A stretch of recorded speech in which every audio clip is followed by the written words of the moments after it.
yeah.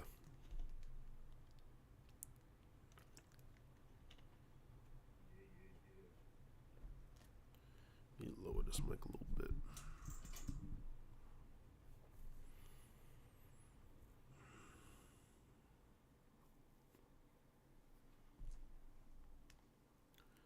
Warlocks are definitely going to be the second coming in phase two. Can't wait to talk about this.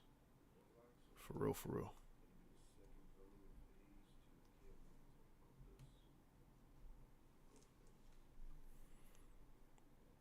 Let me see. I think I got everything I need up. I think I got everything I need. Runes, talents, all of that stuff on my page. My second page is open. Actually, you know what? Hold on, so we can do. Actually, no, I'm good. I'm good. Actually, yeah, I'm lit. All right.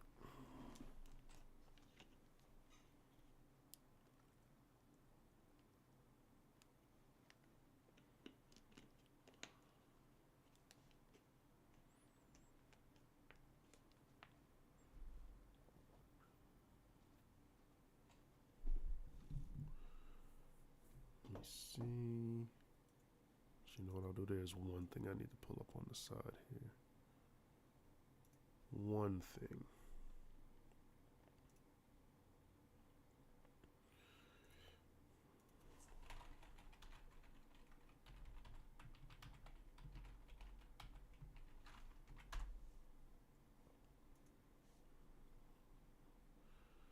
Let me triple check. Not that. Here we go. This kind of.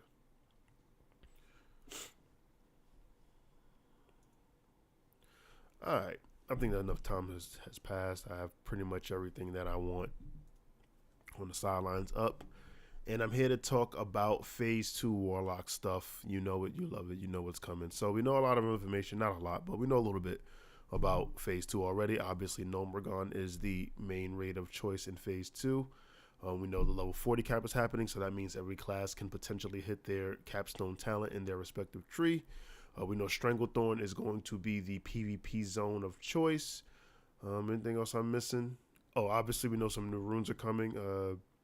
No data mine stuff of that yet, but we know it's coming. We know it's happening, so on and so forth. And being that Warlock tank is my main, I want to talk about Warlock tanks, what I think is going to happen, what I think is going to, not happen, what I think Blizzard is kind of keeping close to the vest, so on and so forth. But first things first, let's kick off these talent trees because I think that's probably one of the main excitement factor points for not just Warlock tanks, but for any class. Like any class you get, pardon me, an extra like 20 or so talent points. Like 24 talent points, like 24. I can't remember. But yeah, like 24 talent points. So that's obviously going to give us a massive increase in power. Along with those talent points, obviously we're going to get access to new abilities. We're going to get access to leveled up abilities, so on and so forth. So for the Warlock tank, let's start out with probably the one that's, intrigued people the most and probably what you thought about when SOD first got announced and they announced the Warlock tanks is, oh my god, Soul Link tanking is going to be really strong. Deep Demonology going down to the Soul Link tree is going to be great. It's probably going to be, like, remember how I said, if you kept up with me, in my my tank tier list for phase one, when I had said that Druid is more than likely the tankiest tank, maybe not the best tank, but in terms of taking the least amount of damage, the tankiest tank because it had Bear Form, which is already a strong ability.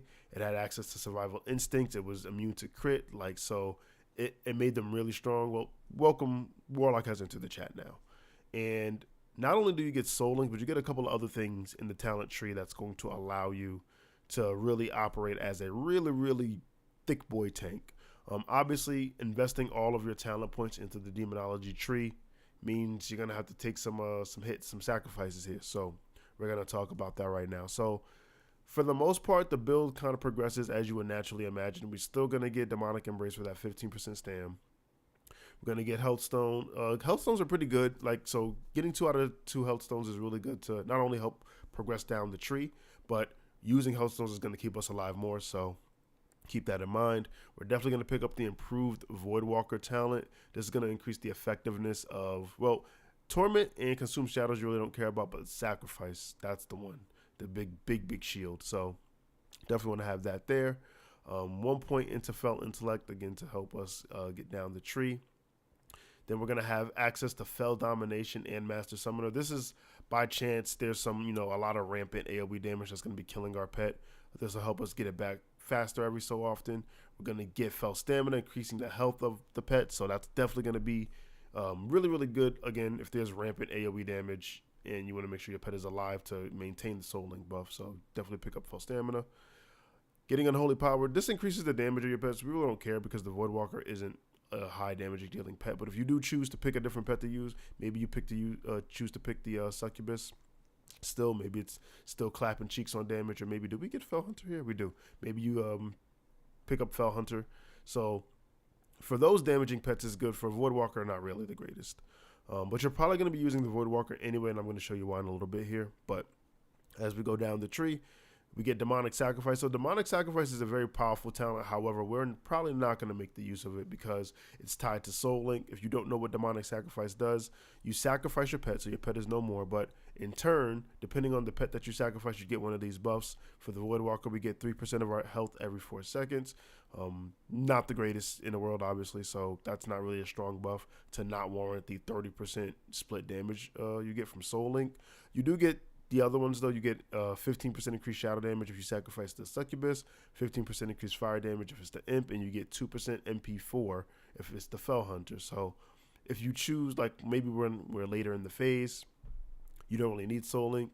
If you choose to sack something, you probably sack the Imp for those big searing pains, but right now we're talking about Soul Link, so we're going to actually go ahead and keep moving on from Demonic Sacrifice. The next talent here is Master Demonologist. So while the Voidwalker is active, you will take 10% reduced physical damage. This is really strong for a tank that already boasts a lot of physical damage reduction. Like right now, on my Warlock, fully buffed, I have about 4k armor. That's like 60, a little more, maybe a little more than 60% physical DR. If this buff is additive, that goes up to 70, which is insane. If it's multiplicative, it only goes up by 6%, which is still phenomenal. So having the Voidwalker out for physical damage, Warlocks are just not going to care about physical damage at all in the slightest. And then, of course, we have the capstone talent itself, Soul Link. So while Soul Link is active, 30% of all damage you take is split between your pet. And just, to add, a cherry on top, you get 3% increased damage while the demon is active. So it's still a benefit to have the pet out. So this right here, the build that you're looking at, is probably going to be the tankiest version of the Warlock tank, right? You have max in Demonic Embrace. You have max in Master Demonologist for the 10% DR. You have Soul Link, obviously. You have your Fell Stamina, so your pet isn't dying as often. So you got a lot of things going for you in this tree. Now, there are some trade-offs. Trade-off number one, you cannot talent into anything in the other trees because we're investing all of our talents, all 31, because we're at level 40. This is the cap now. All 31 talents into one tree. So we can't get, instant corruption anymore. We can't get reduced mana cost on Searing Pain. We can't get, 1% hit for our affliction spells. So there are some trade-offs. Do I think this is going to matter in the interim? Probably not, to be quite honest with you. I don't think it's going to feel weird not having, instant corruption, but I think the trade-off of you having access to Soul Link and Master Demonologist and all the other talents, I think the trade-off is fine there. Also, runes will help manage that. We're going to talk about runes in a little bit here, but just keep in mind that's the trade-off. Once you invest all your talent points in here, you won't have anything left over to go into the affliction or destruction tree. Now, there are some things you can do. Let's say you get more gear, we're progressing into the phase. Soul Link might not be necessary anymore. Maybe you do want to play with the Demonic Sack build. So that's where you can, maybe not take Soul Link, put the talent somewhere else. Maybe you reduce a little bit of talents in Master Demonologist. Maybe you reduce it somewhere else. But yeah, I can see a world where once people have gear, once they're accustomed to the phase, and things have progressed, you may, having Soul Link might be overkill. You know what I mean? Like we're already pretty tanky with gear, so there might come a time where Soul Link might be overkill. But in the beginning phases, depending on how hard Normagon stuff hits, in the beginning phases, this is going to be the tankiest version of the Warlock. Probably the tankiest version of all the tanks when it comes to physical damage. Like this is a lot of physical DR. Warlocks already have that. We get 10% free for Master Demonologist, so on and so forth. Now, when it comes to the runes, there's a couple things to talk about. So I've changed out Soul Siphon, or not Soul Siphon, my bad, Master Channeler, because chances are in Nomergon, there's going to be a fair amount of mobs or a fair amount of bosses that are considered mechanical, or maybe important bosses that are considered mechanical. And you can't use drain or like leech spells on mechanical mobs. So no drain life, no siphon life, right? Because they're just immune. Mechanicals are immune to those type of spells. So you kind of have to figure out what other rune you're going to use here. Now, you could use Lake of Fire here. You could use Lake of Fire. I think the biggest caveat between using Lake of Fire now and what it'll be at level 40 is the fact that it costs so much mana. But by 40, it's not going to cost that much mana. You can downrank Lake of Fire, or you could downrank Rain of Fire, so you won't have that big mana gap, right? So you could use Lake of Fire. However, if you don't want to manage Lake of Fire, you can just go straight up Demonic Tactics and call it a day from there and just get your free 10% crit. I don't think this is a bad option. Obviously, it's not the 40% crit that 40% fire damage on top of your Searing Pains, but for people, sometimes ease of play is better than complexity, like so for performance. So that's why I put Demonic Tactics there, but you could easily get Lake of Fire and just, get that one tick off and move on with life. Next, Metamorphosis. Obviously, we're going to keep, this is a Warlock tank stream, so you got to keep Metamorphosis. Everlasting Affliction. So this is already a rune that we are accustomed to using anyway right now. I think this is going to become more prevalent once we start going deeper into the demonology tree and we hit Soul Link, because we're not going to be able to get that instant corruption off. So really we're going to have to cast corruption once or twice, and then Everlasting Affliction is going to help keep it up, because once you cast, for meta tanks anyway, when you cast Shadow Cleave or Searing Pain, it's going to refresh the duration of corruption back to its maximum. So this is going to be a nice quality of life as to not having improved corruption. However, if you want to make the most of this Lake of Fire thing, you could definitely get Incinerate and call it a day. And now you have a spell to really benefit, or another spell anyway, to really benefit off of the Lake of Fire, even though Searing Pain does its job. So other than these two, I don't really see, you could use Demonic Pact, right? But I think if you're not using Lake of Fire, let's go back to Demonic Tactics. If you're not using Lake of Fire, right? Pardon me, you're probably not using Incinerate. So Demonic Grace, there's a chance you could use it. It's not really a great rune. It's okay. It just depends on what kind of fights we see. Maybe we get some use out of Demonic Grace, but it's not really the greatest rune. Demonic Pact is okay for support as well. It only affects your party though, so you kind of gotta figure that out. And they haven't said anything yet. I think speculation that Nomergon is going to be 10-man just like BFD is. I'm hoping it's not. I feel like it's not going to be, but it could be. It could very much so be just a 10-man run. But if it is, then that strengthens Demonic Pact. If not, then if it is a 20-man group, I don't know how much usefulness you're going to get out of Demonic Pact. So I think Everlasting Affliction is the best quality of life one, definitely. But for increased fire damage, especially in AoE, right, you can definitely pick Lake of Fire, because at level 40, or I should say before level 40, but once we hit level 40, you get Hellfire, right? Hellfire is definitely going to help in our AoE tanking ability, because right now that's pretty much like the only weakness of the Warlock tank, is that it's really good. It's really strong in single target. In my opinion, it's the strongest single target threat tank, but our AoE threat is pretty lacking. So Lake of Fire obviously helps that. Lake of Fire plus Hellfire is definitely going to help that. So you just got to look at it like that. If there's an important AoE fight in Nomergon, which there very much so could be, there's a lot of trash in original Nomergon, so there could be a fight that just spawns a lot of trash.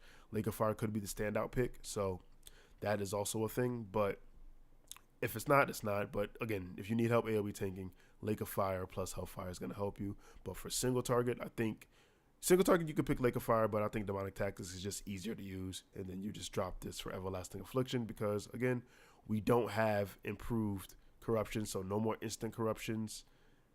Pardon me. No more instant corruptions, but we'll at least be able to refresh it. So keep that in mind. But yeah, I think this is like the tankiest version of the Warlock. It's not going to be much, like when it comes to physical damage, we're not going to take that much damage. It's not going to even be close. So I'm really excited to try out this build because this is the thing that I immediately thought about when Warlock Tanks was announced, and I know a lot of people did that too.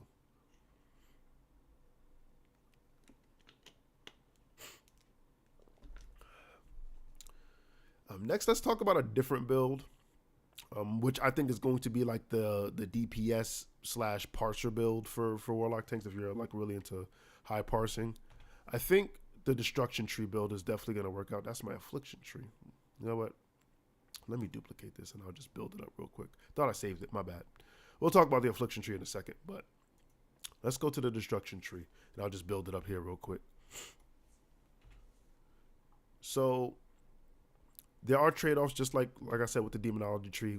Because we're investing all 31, most of the talents, but basically all 31 talents in one tree, it means you really can't subspec. You can't get benefits from the other tree, so you got to keep that in mind. But in the Destruction Tree, we do get some solid stuff. So because Shadow Cleave does not work with Improved Shadow Bolt, we skip that talent. Until they change that, or if they change that, we're going to skip that talent. So we're going to get Cataclysm, which is going to reduce the mana cost of our destruction spells, namely Searing Pain, which means we have to life tap less, which is good.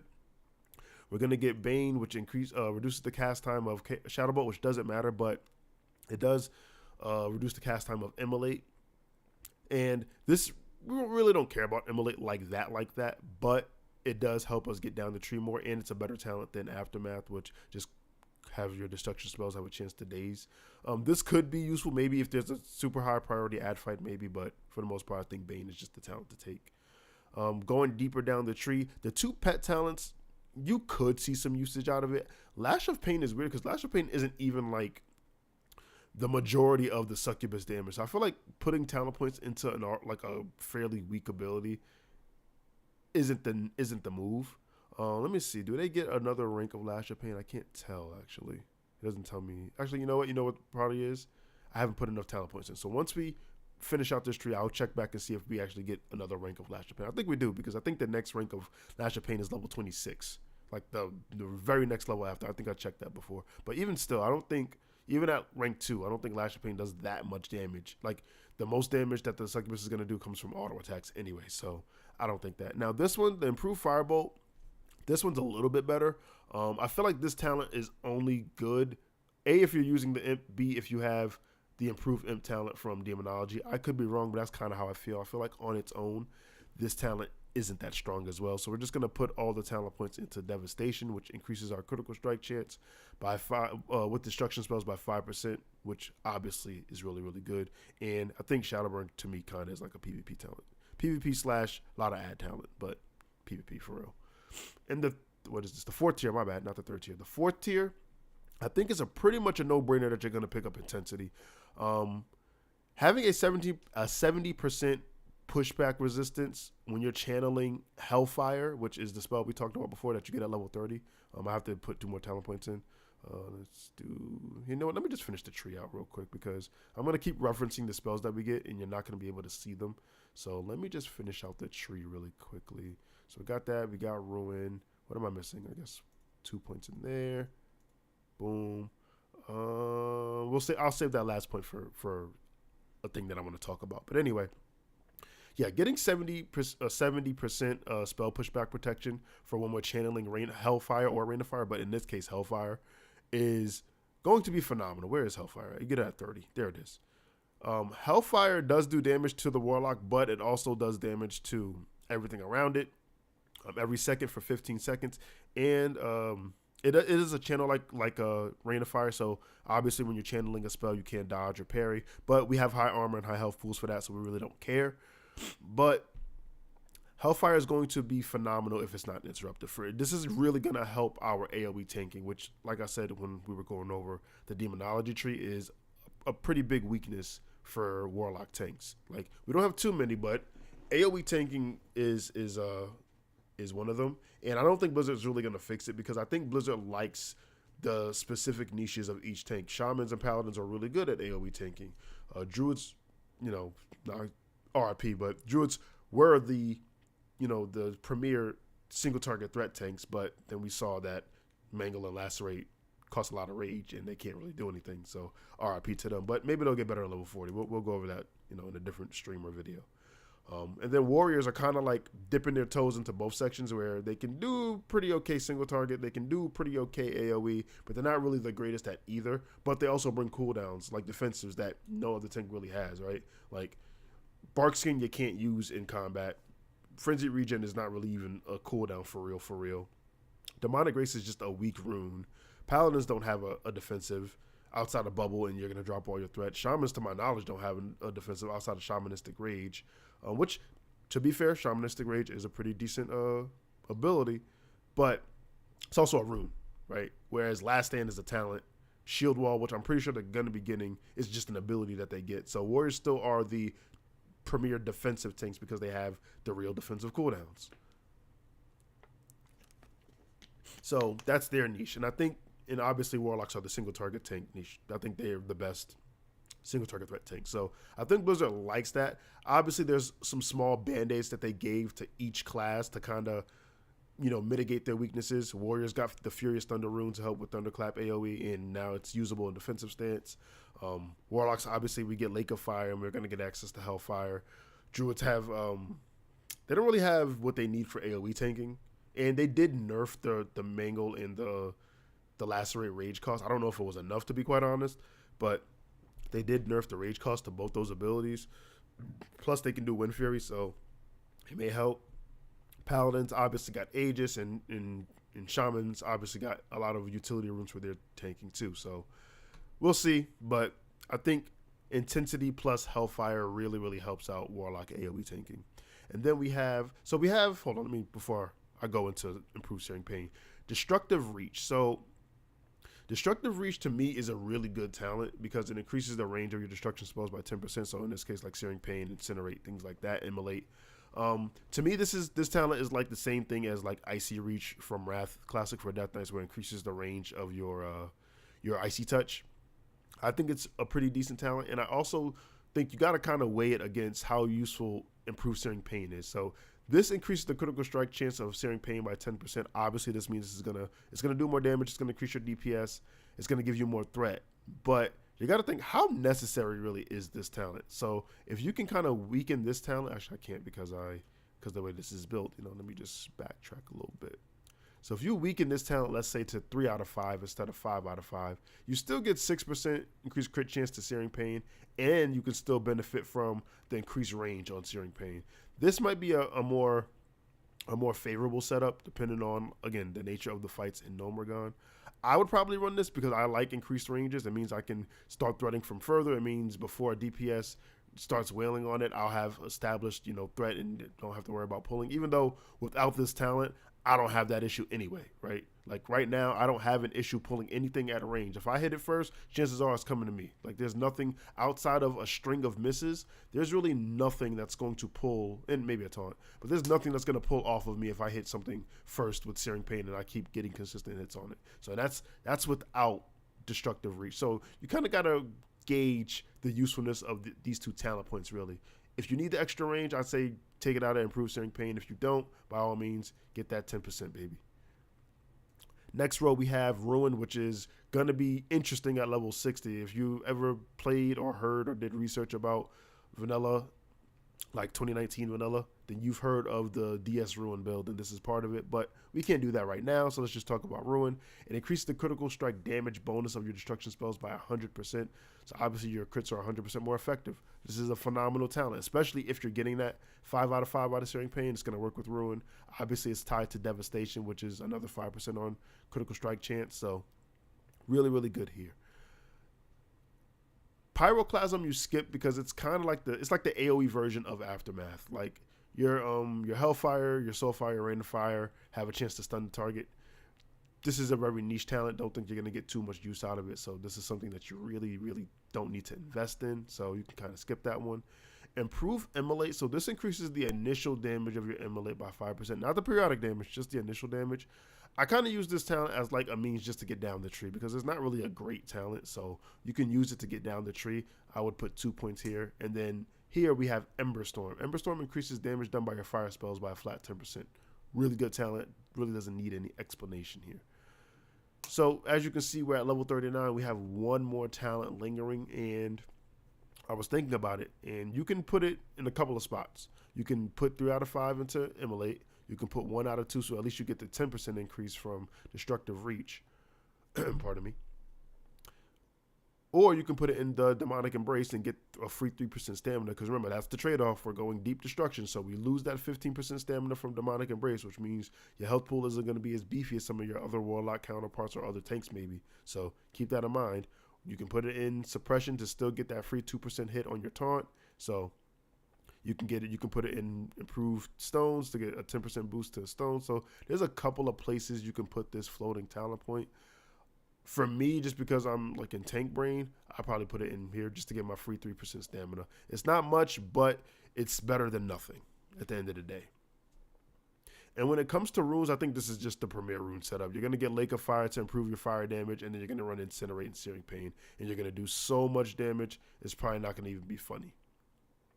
Again, the trade-off to this is to going the full destruction build is you don't have your 15% from Demonic Embrace. You don't have instant corruption from Improved Corruption, so you're gonna have to hard cast it.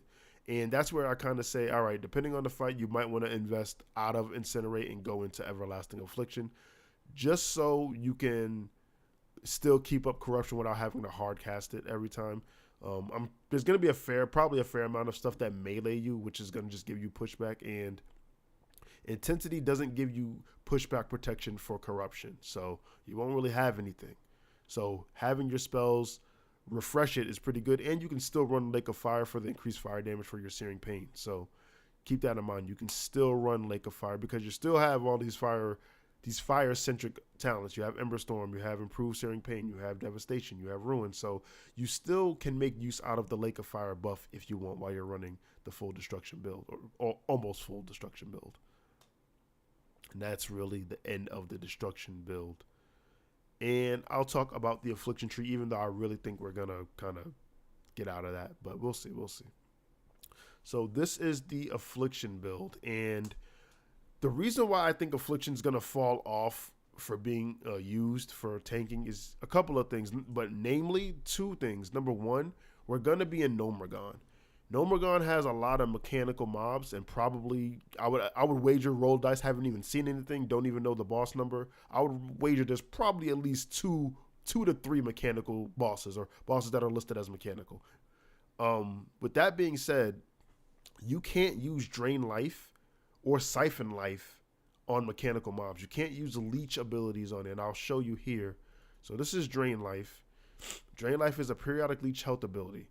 Mechanical mobs are immune to this style of, for lack of a better term, damage. And you'll see that Siphon Life has the same apply aura. It's periodic leech health. So on mechanical fights, here it is. You're not going to be able to use Drain Life. Which means you can't really use Master Channeler, which was why I haven't said anything about it up until this point.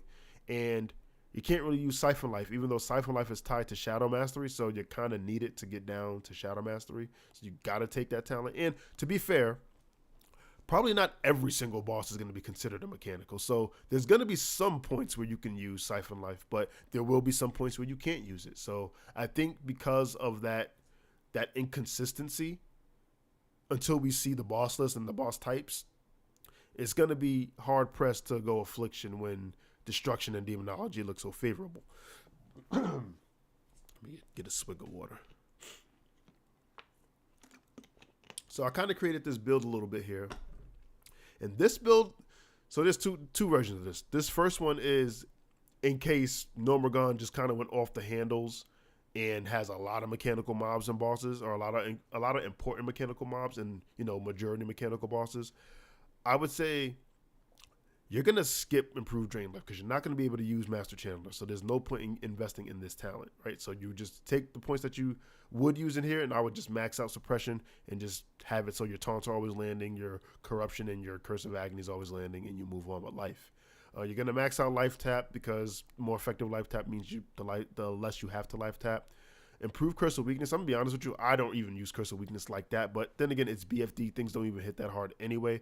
But this is kind of like a means to an end. And remember, if you're not using Drain Life, if worst case scenario, there's a lot of mechanical mobs in Nomergon, this is the next best thing because improved Drain Soul is trash. Now, if there's a fair mix, then you can just take these 3 points out of this and just put the 3 in Drain Life and call it a day and move on.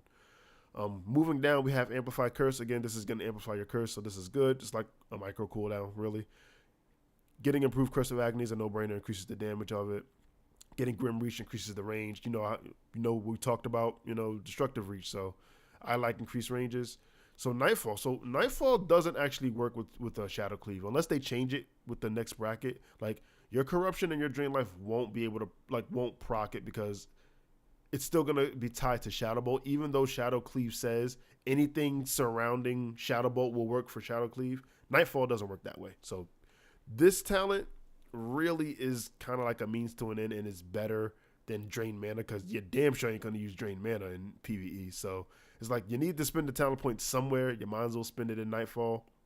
And to add insult to injury, if we can't really make use of Drain Life and Master Channeler, then we really don't have much way to proc this. So again, sucks to suck, but we got to keep moving.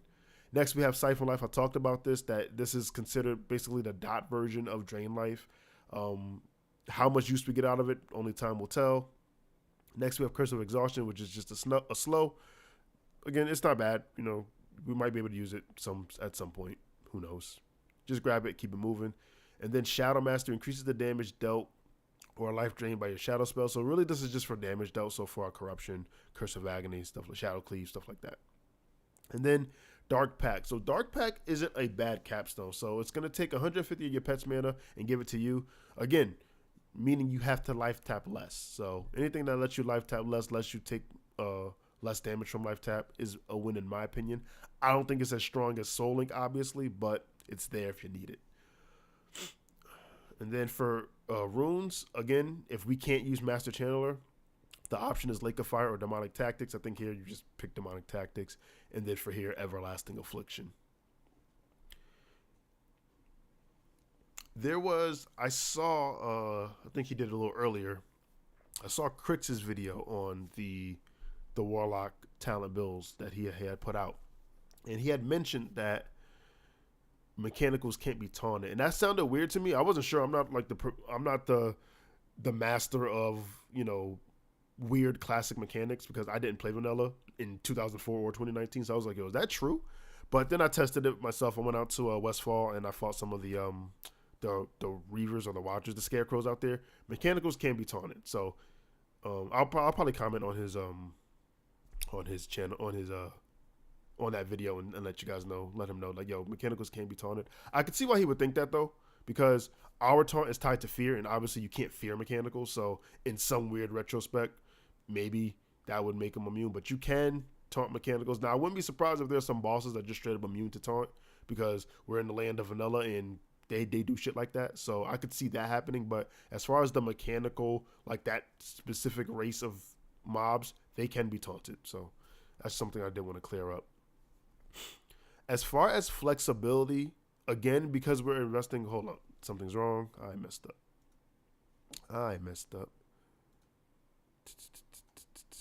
Because there's an extra talent point here. I felt like I misclicked something. Let me reset this real quick. But as far as flexibility is concerned, because we're investing so many talent points into one tree for every single tree, it's hard to be flexible. Like it's hard because you can't really spec out of anything. Now, I would say you probably can do that for the Affliction tree because you really don't need Dark Pact. It's just saving you a life tap. You don't need it, but it's there. So that's something that you could probably like kind of get away with. There we go. Huh? There's something I know what I'm doing wrong because I still have it from my other tree. There we go. Boop. There we go. That makes sense. So yeah. So now we have our 40 talent points in the Affliction tree. You can't really go anywhere else. Now, if you do opt to not take Dark Pact and you feel like, all right, I'm not taking Dark Pack. Where can I put this floating talent point? It's the same options as the other tree. Pardon me. You can put it in the extra stamina. You get a little 3% stamina. You can put it in improved health stones. You can put it in Cataclysm. But there's not really much wiggle room here. So I think just taking your capstone talent. Taking your capstone talent is probably the stronger option than taking the first tier of any other tree, in my opinion. Especially since a lot of these are multi-point talents, right? There's 5 for both destruction, 5, 3, 2. But this is only just a 1 talent point, right? So you're just getting the full power on this anyway. And that's really it for that. I am interested to see what mobs really are gonna be like for in No More Gone, because the mechanical thing doesn't really only affect warlocks. It affects like the bleed classes too. Like warriors are not going to be able to benefit from Rend and Deep Wounds, which is going to probably cut into their rage generation, because if they're using Blood Frenzy and getting a lot of rage from bleeds, it's not going to really be a thing on certain bosses. Same thing for rogues with Saber Lash. Like the bleed effect of Saber Lash isn't going to work. So I'm interested to see. Druids too. Like I think Lacerate is considered a bleed. So yeah, Lacerate you just might have to X and just go for Mangle. So I'm interested to see what type of mobs like the bosses are. It's really the bosses. The trash doesn't really matter, but the bosses, like I said, if No More Gone, as an example, if No More Gone has 10 bosses, right? And let's see if I can actually look up the old No More Gone and we can kind of get a better idea. Because No More Gone had a lot of weird bosses. All right, so No More Gone, the old original No More Gone had 6 bosses. Grubbus, who's a humanoid. Fallout's an elemental. The Electrocutioner 6000 is a mechanical. I'm assuming this is where the Crowd Pummeler comes from. So I'm assuming. Oh no, I'm sorry. This is the Crowd Pummeler. This is where that sword came from. That's what in the hat, the hat that did like a lot of AOE damage. I used to see videos about that on Warriors where they would use that and they would pull whole entire rooms because it would attack everything. But I digress. Anyway, so Electrocutioner 6000 is a mechanical. The Crowd Pummeler is a mechanical. Dark Iron Ambassadors. I don't even remember this guy. What does he look like? Hold up. I don't even remember that guy. Yeah, I have no idea who this is. I don't even remember him. But anyway, he's a mechanical. And Mechanier Thermoplug is a mechanical. So out of 6 bosses, half of them are mechanical. That's not really a good sign. Not a good sign at all. I'm going to be real with you. That is not a good sign.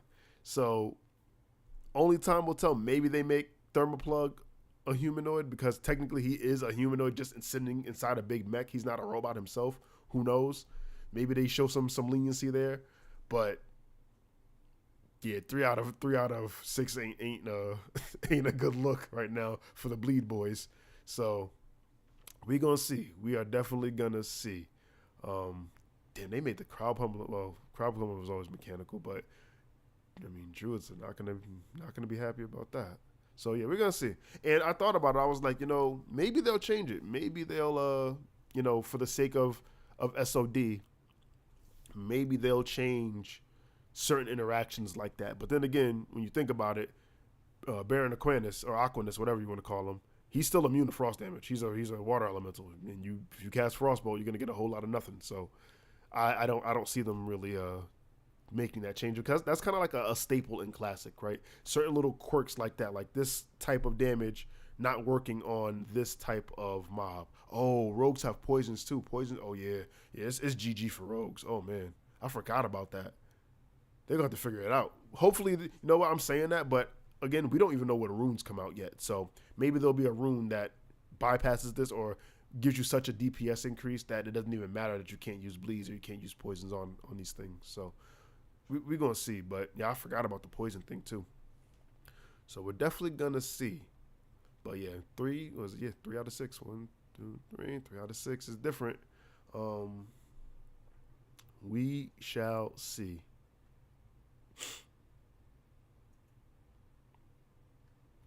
I believe that is it when it comes to the Warlock stuff I wanted to talk about. I wanted to talk about the builds, the runes, the interactions, things like that. I'm excited. I'll probably give both the Destruction and the Demonology builds a try. I can definitely see myself just, babying myself and rocking the Demonology Soul Link build just for a long time until I get more comfortable with the fights, and then I'll say, all right, you know what, it's time to go balls to the wall and hit that destruction lineup. So it's gonna be a little bit, a little bit jarring because I'm gonna lose that stamina. I'm gonna lose that overall defensive utility, which I really like. Like obviously as a tank, if you are a tank, you want to feel tanky. I'm gonna hate losing that in lieu of damage.